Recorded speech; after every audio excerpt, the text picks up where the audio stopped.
Ready to go?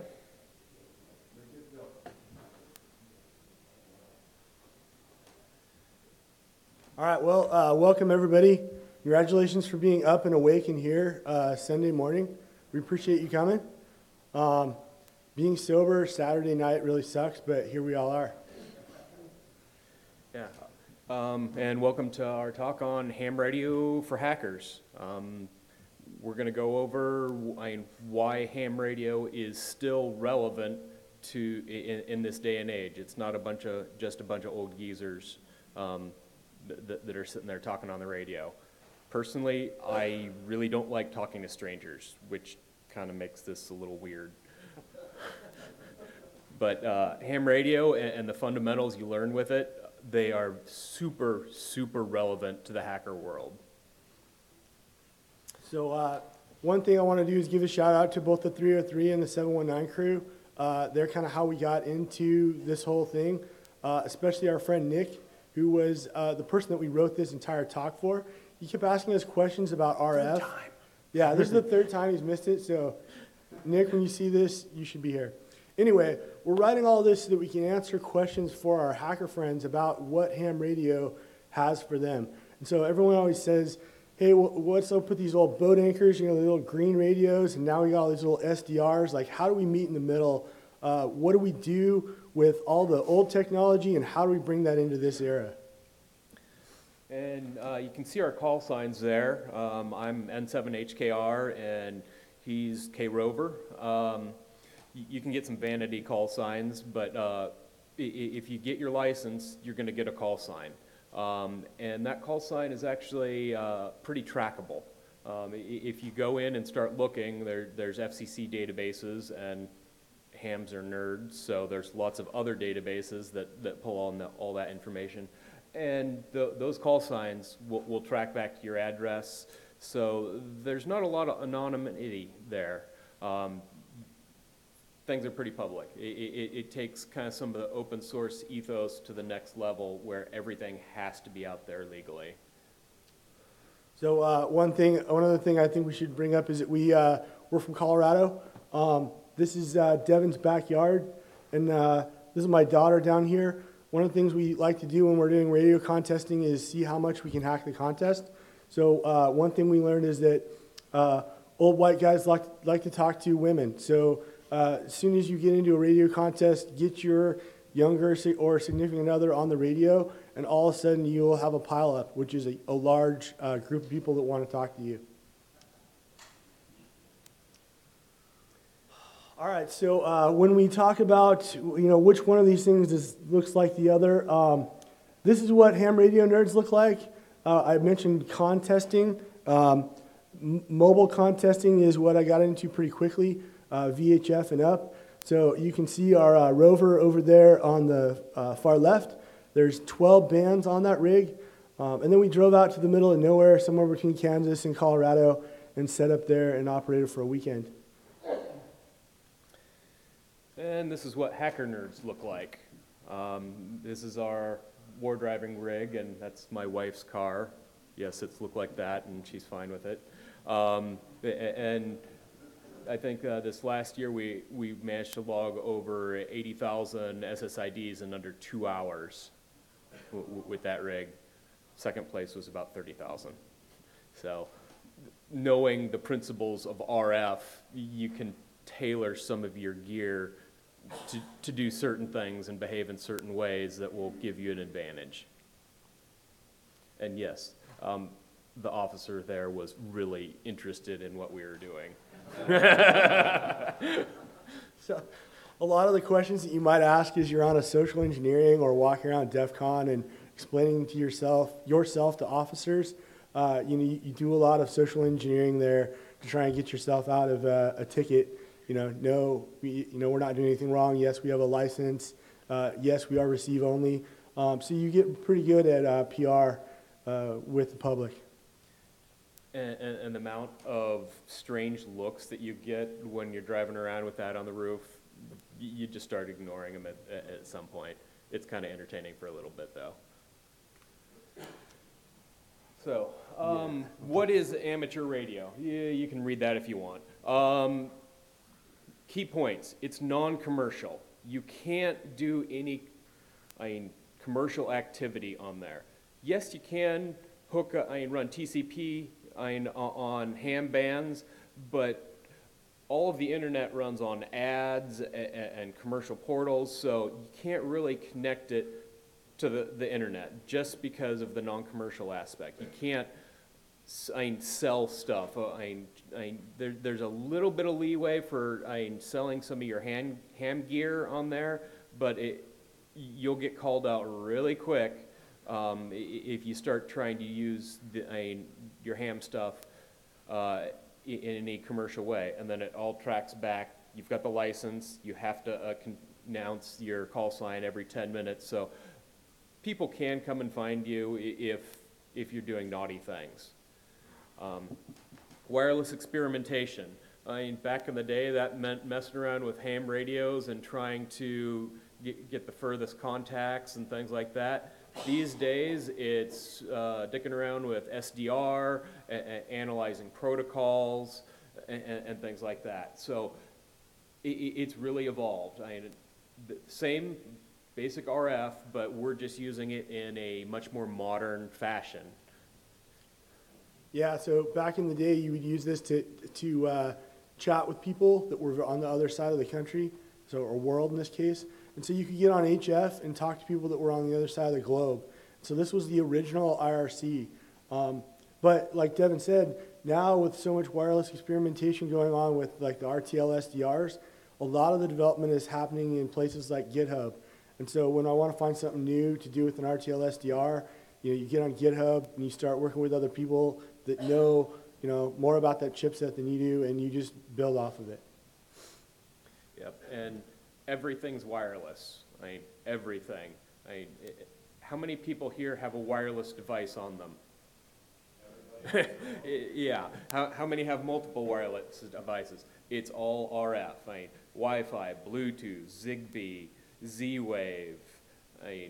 The 433 megahertz transmitters, kilohertz transmitters, and the TPM, the tire pressure sensors in your car, the little cordless weather stations. It's all out there. Yeah, so what is amateur radio really to hackers? So we'll have people chat with us and they'll say, why should I bother to do this? The number one reason is that if you buy a hack RF or an RTL-SDR or something that can actually transmit, then the question is, how long am I going to be able to stay legal? And unless you're operating in a Faraday cage, and we'll talk about those later, the one thing that getting your amateur radio license gets you is the ability to transmit legally.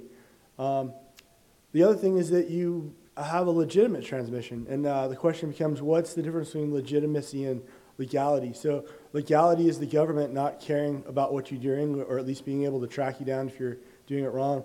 Legitimacy means that someone else is going to be able to talk back to you.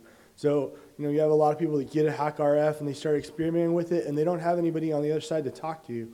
And once you've got a ham radio license, someone else out there is like, hey, I can now chat with you. So this is about your peers being willing to talk back and knowing that you guys won't get busted with the FCC.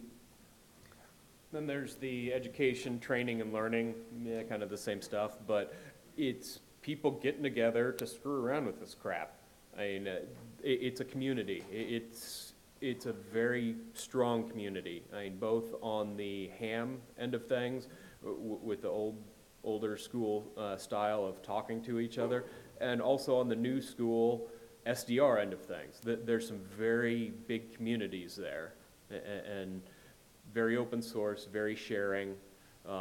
So stay legit and give back to the community and make sure you've got the tools that you need to do that, which is a license. All right, so one of the things that we like to bring up because of our war driving background is the original DEF CON Wi-Fi shootout. And this is a great example of how the fundamentals of RF and what you learn when you get your amateur radio ticket can be directly applied to your SDR work. And so as we've been chatting with Nick and he asked us all these questions, we're like, man, you really need to take that, intro level tech ticket test, because all the questions that you keep asking us are right in there. Like, why does some RF not want to go into your feed line? And how can I best take care of this little amount of signal that I have from my SDR? So by learning what these guys did, you can push a signal quite far. Yeah, this was back in the day, and they were using unamplified little PCMCAA Wi-Fi cards, and they got 125 miles, one card to another card, no amplification. You can see the antenna they had back there, so we'll get onto some of that a little bit, and it's knowing how RF works and getting around limitations of not doing amplification, and in a lot of cases, there's better options than amplification.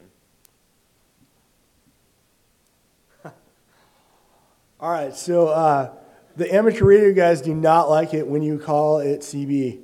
So just a little tip, like don't cruise in with your yellow vest and say, hey, I'm here to do CB. CB is the illegitimate stepchild of ham radio. That's the unlicensed portion of the band.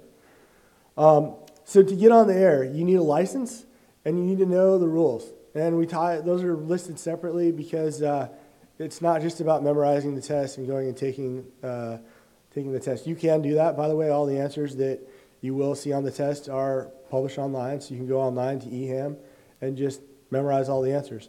But the reality here is that we're trying to learn, and you want to know what you're talking about once you get done with the test. So actually flip through the book. I highly recommend the one on Amazon. 1,000 people like it. Really good book.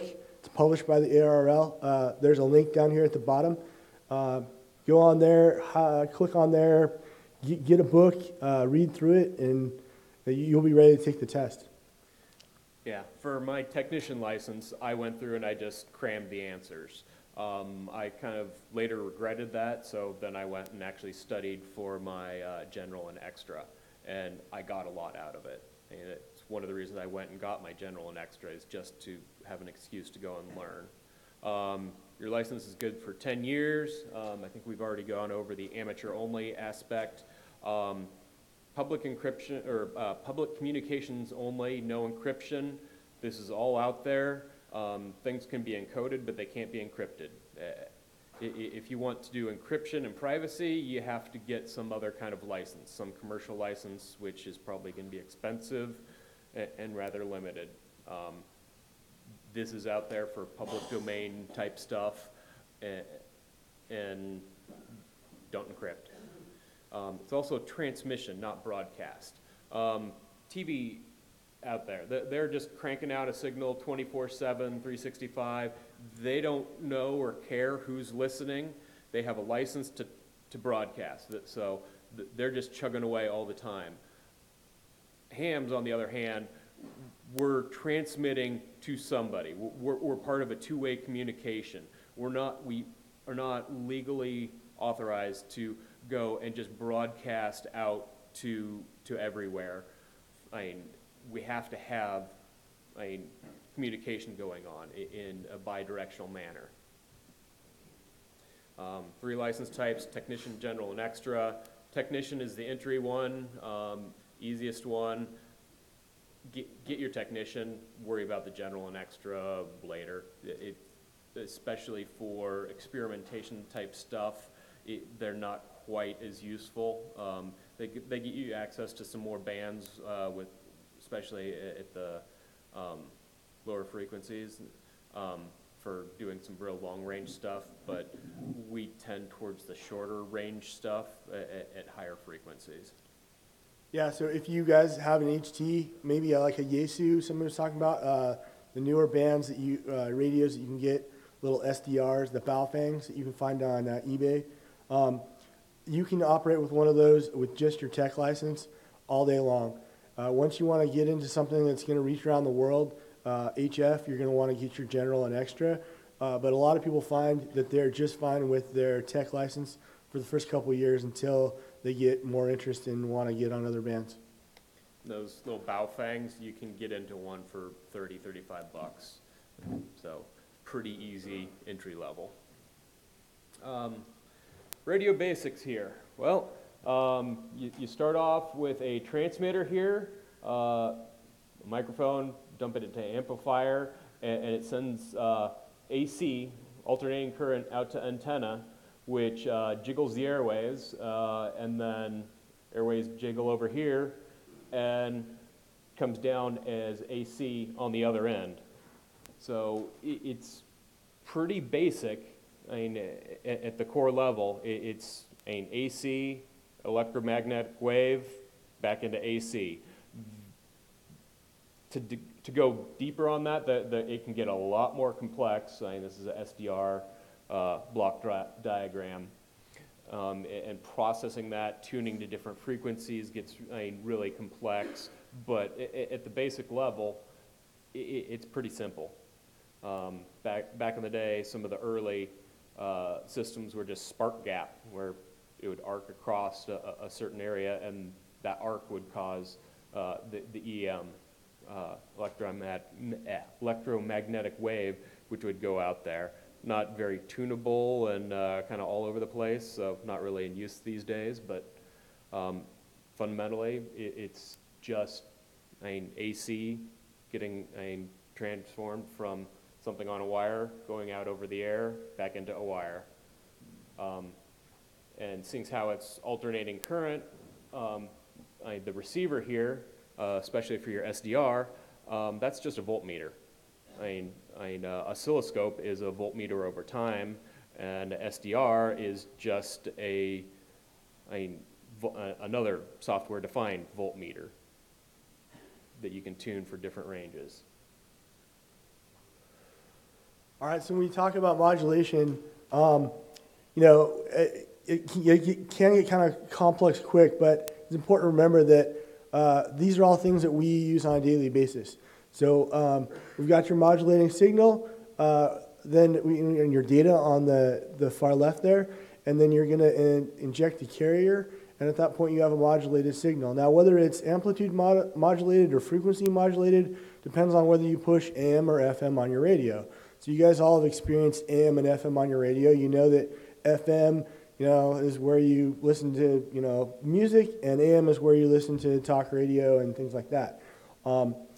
They use those two different things for very specific reasons, and it's about how much you can cram into a band and how far those transmitters get. So the FCC is giving out different licenses based on how far those can go, and that's just like a cellular network. You've got all the cells stacked on top of each other. They're doing the same thing with the transmission nodes. So yeah, here, sine wave, and if we encode it as amplitude modulation, you can see it almost looks the same there, where you got the skinny spot on the low, fat spot on the high bit. If you encode it as FM, it messes with the frequency as a offset from your the base frequency.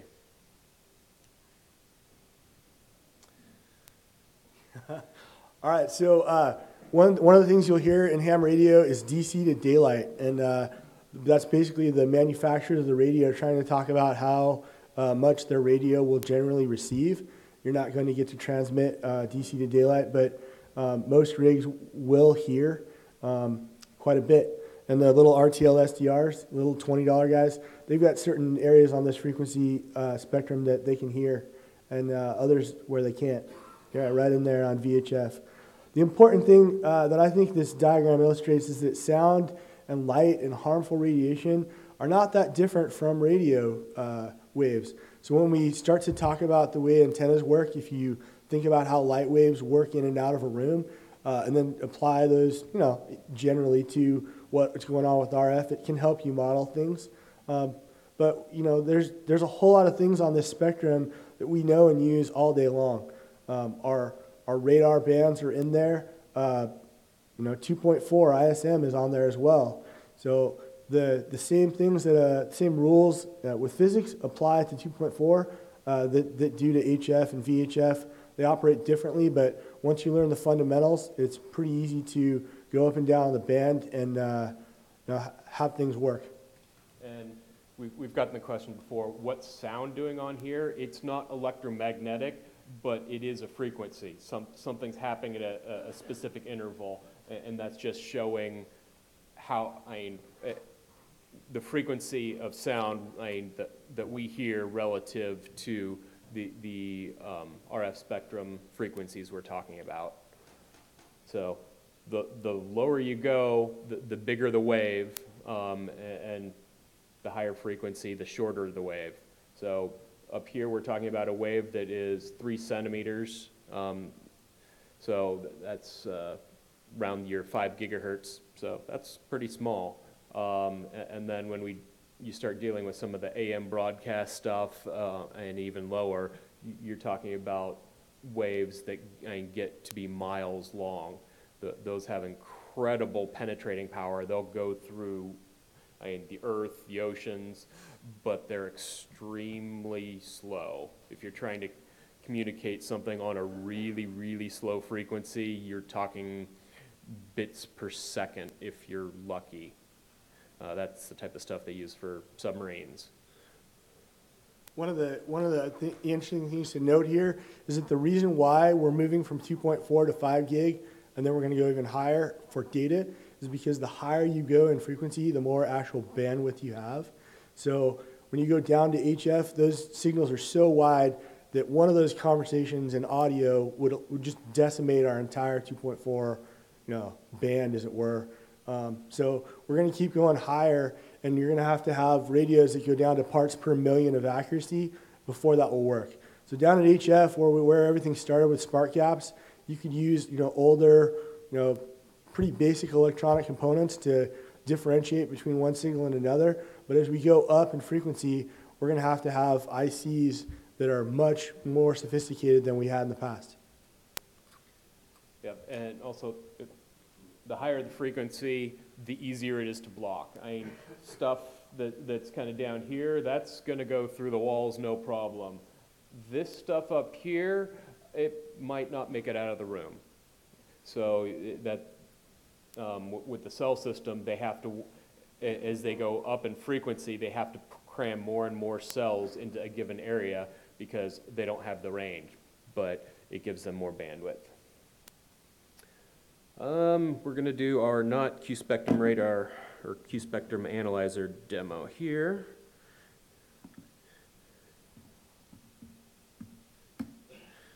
We're using GQRX instead because Q-spectrum pissed me off last night when it decided to die, which gets into the experimentation aspect. A lot of these are open source tools. You'll have to dick around with the tools, find a tool that works, and it might not work for everything that you're trying to do. So I've got garage door opener here. A nice little tag that says 390 megahertz on there that I put on there, but it also has on the back FCC ID. Anybody want to take a wager on how you figure out what that exactly? Yep. Yes. Yep. The FCC website absolutely sucks. But the guys at Great Scott Gadgets, I think they've got FCC.io. You just type in FCC ID and whatever the hell this number is, and boom, it'll take you to the right page on the FCC webpage. It'll tell you the frequency this is operating at, and there will be stacks of PDFs on how all the data coming out of this is encoded. So, hit it, boom, you see data coming out. So the really cool thing about those FCC PDFs is that in order for them to get licensed by the FCC to get that FCC ID, they have to publish all their testing data, which very often includes details on the chipset and what frequency it operates on. And so you can very quickly go from I don't know what this device is to now I know where to listen. So we didn't troll the airwaves looking for this. You can, but it's very, very much easier to do a little bit of research off that FCC ID and then end up in just the right spot. The nice thing about this is that you can see what's going on the waterfall. So go ahead and press again there. And there's our audio. We'll go through.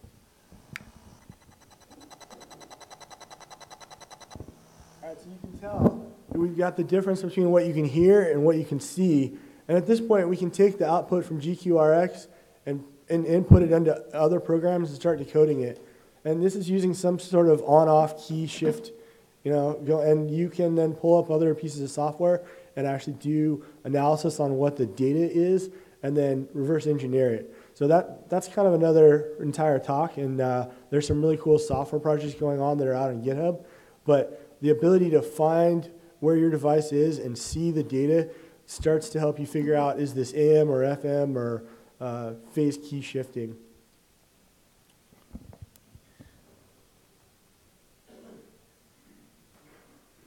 So, yeah, so this is something that we learned while we were doing war driving, and it's something that's kind of not really well known, you learn it doing ham radio, right? So we've got channels up there, and you guys are all familiar with 2.4, but what is a channel, right? Everyone's like, I'm going to be on channel 1, I'm going to be on channel 13. Channels are basically gentlemen's agreements that we're going to call this frequency a channel. It does not mean that you're not going to splatter over. And as you can see there, if you're on channel 1, you're going to be also talking on channel 2, 3, and just a little part of channel 4. So if you want to do a good job at war driving, you can essentially listen only on channel 1, channel 6, channel 11, and channel 14 if you can get your radio to do it. Yeah, if you're listening right here, you're catching 1, 2, 3. So there is some overlap. So you don't necessarily need to listen on all 12 channels, but you get some overlap. And trying to exploit that can give you some distinct advantages. That's also why when you go in and put your access point on channel 2, when your neighbor's on channel 1, your Wi-Fi is going to stuck because you're sharing the bandwidth. I mean, if you put yours on 1, he puts his on 6, no overlap. But if you put it on anything in between, you're going to start stepping on each other's toes. This is a great example of what we were talking about with bandwidth. So if you see at the bottom there, we've got the 22 list of how wide our signal is, and when we go up to 5 gig, none of those channels are overlapping with each other the way, well, not as bad, I should say, the way that we're having at 2.4. So we've got a lot more room to work at 5 gig, and we're not going to be stepping on each other's toes. And everybody's heard about the super channels or whatever, where Linksys or whatever says, "Ooh, we're twice as fast as everybody else." Well, that's what's going on there. Instead of having 3 non-overlapping channels, all of a sudden there's 2 non-overlapping channels. So you just start eating up more and more of that bandwidth, bonding things together and just eating up more of the spectrum. If there's nobody around, that's fine. I mean, we live out in the middle of nowhere, and there's very minimal interference.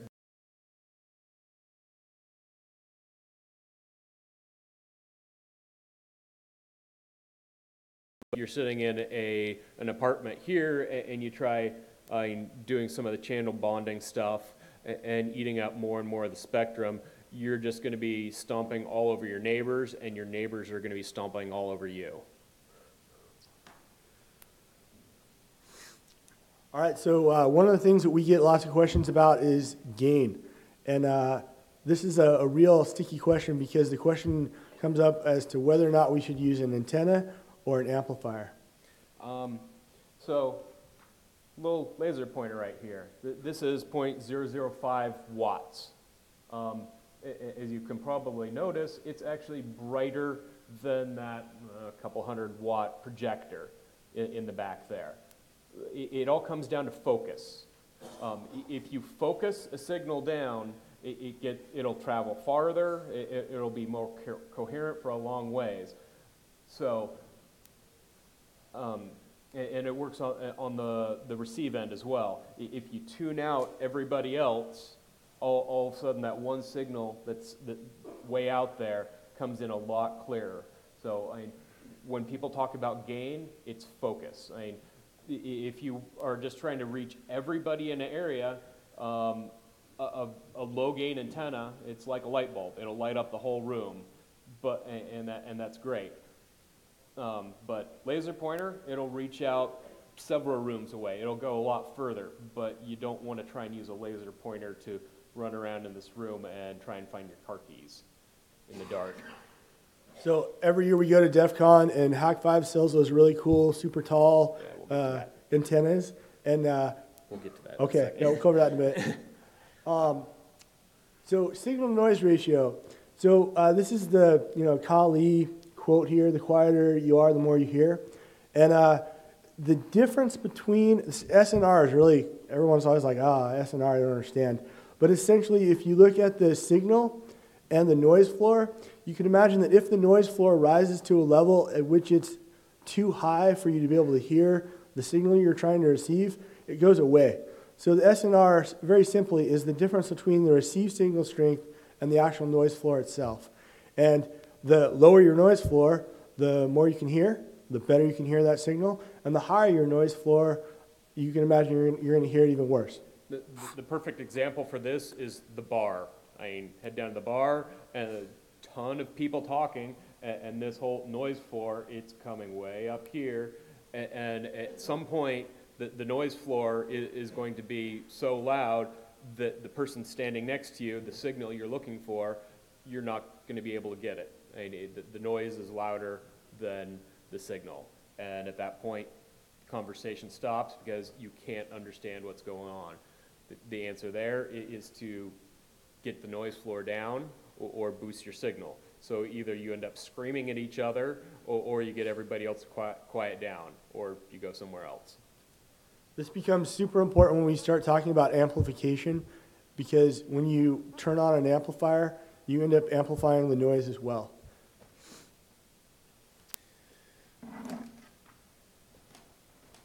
All right, so now we're going to talk about the omnidirectional antennas. Devin's got one in his hand here.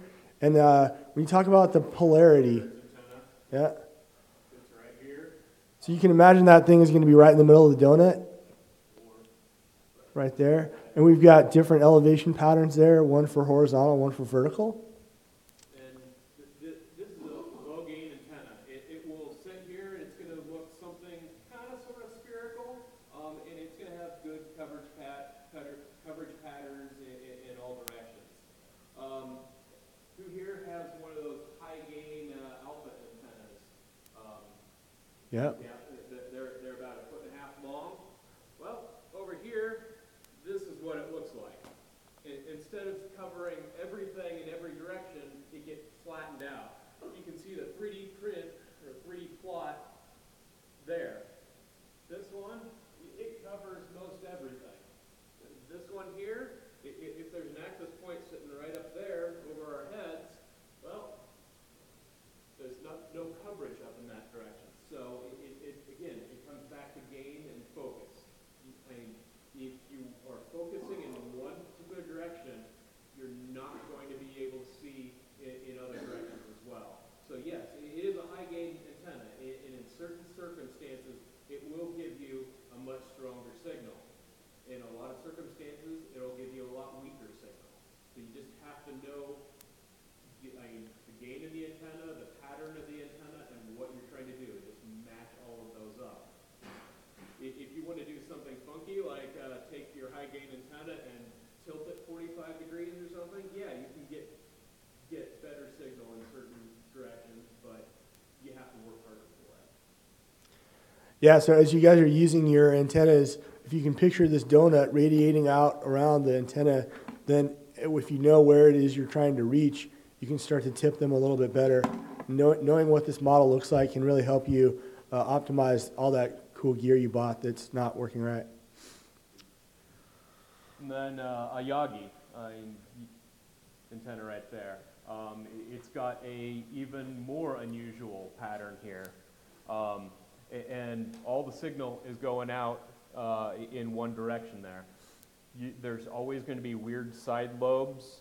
RF is weird. And you won't necessarily understand some of it for a good long time. But take a look at the antenna plot that you get with your antenna and figure out where it's focused. And this goes for transmit and receive. It's listening in this direction and it's talking in this direction. So if you've got two directional antennas pointed at each other, you have to make sure that they're aligned correctly, so these plots here align up, and you'll get really good signal, and you won't be stomping on somebody else's toes that's sitting off down here, because all your energy is going straight out here and coming in that direction. So this becomes really important when we talk about that noise floor and how you solve for that. It's not with an amplifier, it's with better ears. So you can imagine in Devin's bar example, if you were to put on one of those dog cones that you put on your dog when they go to the vet, put one of those on your head and point that at your friend in the bar, you're really going to be able to hear them because you're not listening to all the noise behind you. This antenna is the same way. By pointing all of your gain in one direction, you're not hearing behind you. And what you're not hearing is almost as important as what you suddenly are hearing better. So it's important that you understand how to get more gain without using an amplifier. A few common antenna types here. Standard little vertical one. It's got a reasonably round plot here, and then it's kind of got a donut-shaped plot on the side. A dipole, similar. It's in a different plane, but gives a pretty good coverage. Yagi, here we showed the other plot there, and this is only going out in one direction. Dish antenna, you've seen those. Dish, hopper, whatever, all those satellites, and that's a very directed antenna type. There's a lot more antennas out there and a lot of derivations on antennas, but once you start figuring out a few of the basics, you can see how a lot of them can be tweaked for unique use cases. So we mentioned Faraday cages earlier. If you when you go to Defcon, there's a guy there who's got a box on their table, and they're actually transmitting inside of a box. And the reason why you do that is because you're transmitting somewhere that you don't have a license to radiate. So if you're going to build one of those cell tower emulators and you want to test it out without the FCC coming down and busting you, the way to do that is with a Faraday cage. And the implication there of the electricity that's hitting the outside of the cage and not hitting the human is that if you're radiating inside of that cage, the electromagnetic waves are not making it out of the cage either. So in the example of the microwave, you're radiating at 2.4 right there. That could and should, if you were to leave the door open, nuke your 2.4 Wi-Fi. It's the same frequency. They initially, when you had PCMCA cards, had a microwave resiliency setting in there that was designed to operate around leaky microwaves. Luckily, we've got better microwaves these days. Interesting point. The microwaves run at 2.4 gigahertz, along with, they run at 2.4 gigahertz because water absorbs 2.4 gigahertz really well, so that makes it easy to cook your food. Also means that water will attenuate your Wi-Fi signal. So people, trees, rain, that will heavily attenuate a 2.4 gigahertz signal a lot more than some other frequencies. All right, so we talked a whole lot about the RTL-SDR. I think that's one of the original $20 models right here. I would highly recommend you guys get one of these. They're on Amazon. These cheap ones here are 10 to 12 bucks. These really nice fancy ones are 20 to 25. Double the price, maybe not worth it. I think so. It's 10 bucks. Come with some better antennas. You get a better antenna, and they're more stable because they've got better cooling built onto them, and there's a little bit more shielding. So if you're going to buy, spend a little extra money. So you've got the $20 version, the Hack RF. Those are $240, something like that. Those are really great. The reason I like the Hack RF is because there's a huge community behind it. You can do everything from emulate a cell phone tower to all sorts of RF games. If you want to transmit, you need to jump up to the Hack RF. So if you want to record something, you can do it with the RTL-SDR. But if you want to transmit back, you got to go up to the Hack RF. Then there's also the Blade RF, a little bit more. It's got a little bit better sensitivity and some better range. And that's actually obsolete now because they've got the Blade Mini, which is better in all ways, as near as I can tell. So one thing to watch out for when you go to buy one of these is to make sure that you're getting a unit that has really good receive properties and that actually receives in the frequency on which you want to operate.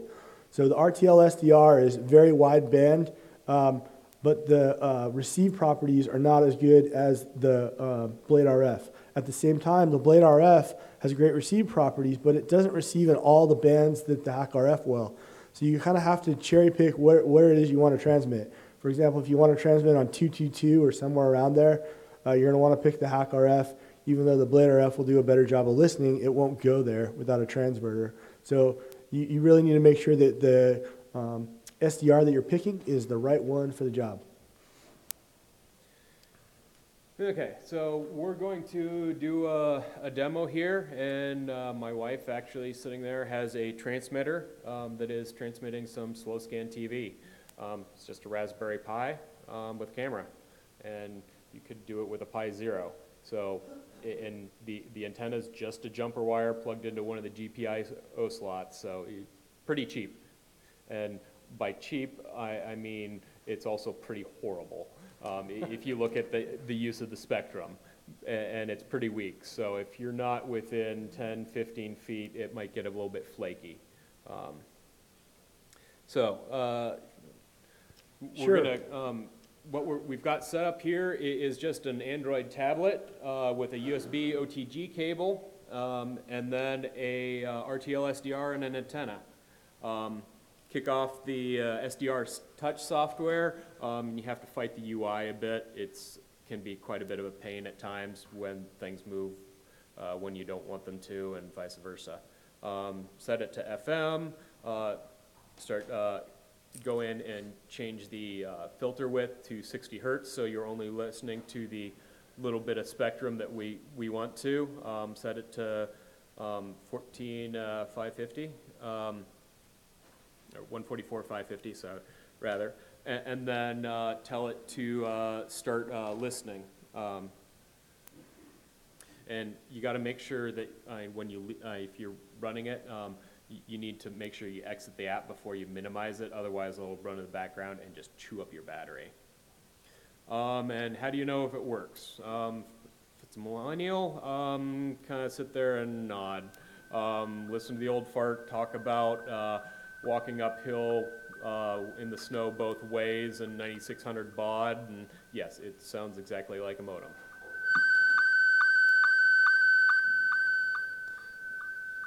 So then we're going to do the decode here, which is another app either on Android or your Fruit phone. Robot 36 is free, and it will do a nice decode. What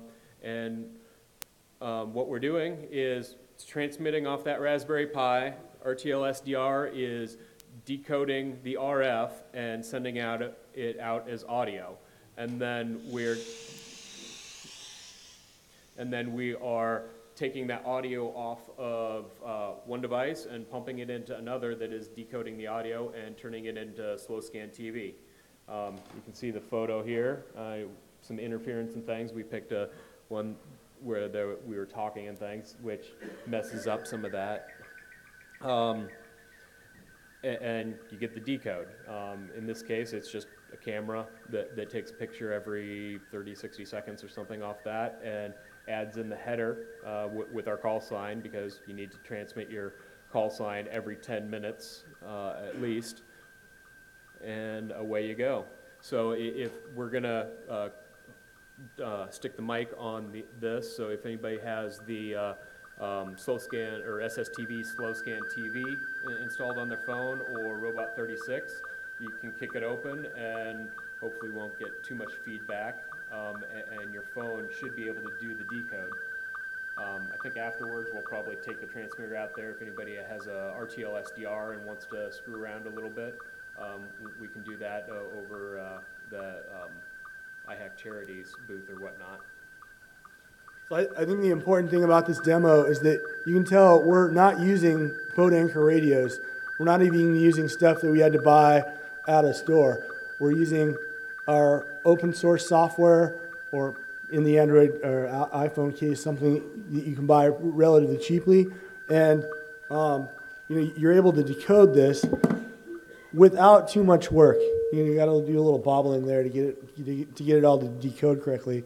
But once you find something using your RTL-SDR, if you want to start decoding it, it's pretty easy to do some basic signal identification on it, figure out what it is, and then download a program that's actually able to decode it.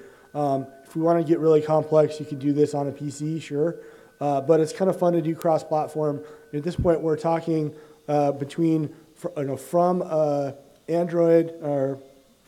Raspberry Pi into an Android device that's doing the decode from RF to AF, and then we're doing another program that's decoding the audio frequency into the actual image, and then you can see what's going on. So the transmitter's back there, the receiver's up here, and the decoder's up here as well, and we're not using any complex, amateur radio gear. It's all, common off the shelf, stuff you can use at home. I think it's my daughter's tablet, so. Yep, and for more hacker points, these RTL-SDRs, they're a TV tuner. And one of the favorite things they do in some of the CTS is actually send out digital TV, and people just lose their minds because they don't know how to decode it. Despite the fact that you have a card that is designed to do exactly that. Everybody's busy abusing it for other things rather than what it's intended to. Video's coming out pretty black. I'm not sure where my wife is pointing the camera. Probably at the back of a chair or something. So a lot of static and things. The ISS, International Space Station, they are pumping out slow scan TV of video on the ground. Anybody can go with this setup right here. When it passes overhead, you can go out and get grab images off of satellites, International Space Station, and it's out there. Raspberry Pi, RTL, SDR, you can start decoding ATSB, the data being pumped out of all the airplanes as they fly over. You can start reading the information off of your the tire pressure sensors in your car. There's tons and tons of RF out there, and it's there for the taking, and with some pretty simplistic tools. So, any other questions or whatnot, or? Okay, we'll take questions offline. Thank you, everybody.